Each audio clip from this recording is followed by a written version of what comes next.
Hello, how are you? It's Charmaine. I wanted to go ahead and show you how we make our 2, 3, 4, 5, and 6 ingredient pancakes. The first time I made 2 ingredient pancakes, I must admit, my kids were not fans. But I said, I am on a mission to make sure they like it this time. So I doubled up on the bananas. I used 2 bananas, smashed them, added 3 eggs, and went ahead and make sure you blend it really well. And it took me about 45 seconds to really whisk that up there.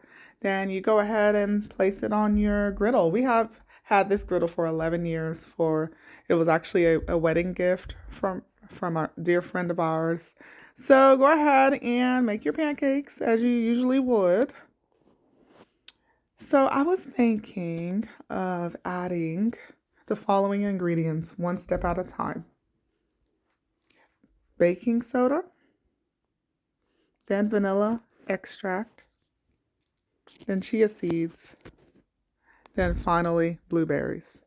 So while I was thinking about all that, I was turning my pancakes, and this is the 2 ingredient pancakes that I'm flipping now. And surprisingly, very well. It just makes you wonder how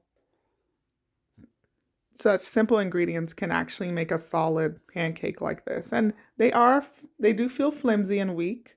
They do tear easily, but overall, excellent. Excellent pancake.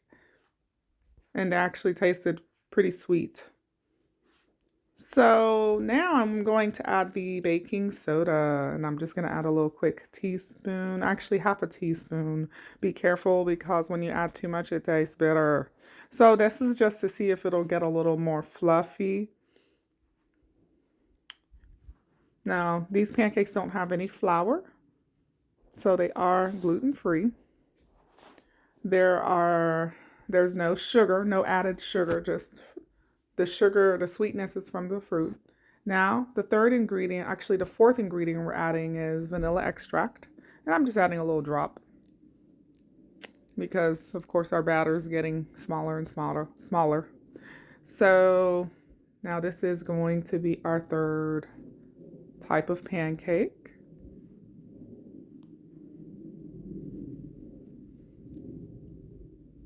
This is nice to do when you're in a hurry.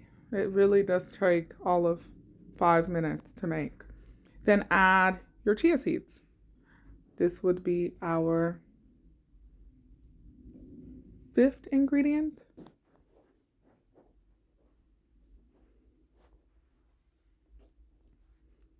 And some vegans may argue you can use flaxseed, soak it, and then just mix it with the bananas. Maybe we'll do that experiment one day. I love chia seeds. They're high in omega-3s and fiber and very nutritious for you. I add them in almost anything. You can even pour it on salads. You can't tell they're there, but they really do pack a lot of bang for their buck. Very nutritious. And then, of course, my last ingredient would be my blueberries. That would be the 6th ingredient. So it's time to flip, guys. So these are the ones with just the baking soda, and I did see a little more fluffiness out of them. So I do admit adding a little bit of the baking soda may help, but really it wasn't a significant increase in size. These are the pancakes that we made with not only baking soda but vanilla extract, and then finally chia seeds, and then we added blueberries. Overall, they were all delicious. My favorite were the ones, of course, with the blueberries, chia seeds, and everything in them. Thank you so much for watching. I really enjoy making sure that I test out these recipes and create new recipes for you all. And overall, it's just a fun time. So remember, our first pancake was the 2 ingredient. These are the 3 ingredient. I'm trying really good. The 4 ingredient ones were sweeter. The 5th ingredient ones were very good, nice solid texture. And of course the 6th ingredient one with the blueberry, absolutely exquisite. Thank you so much for watching, and please subscribe.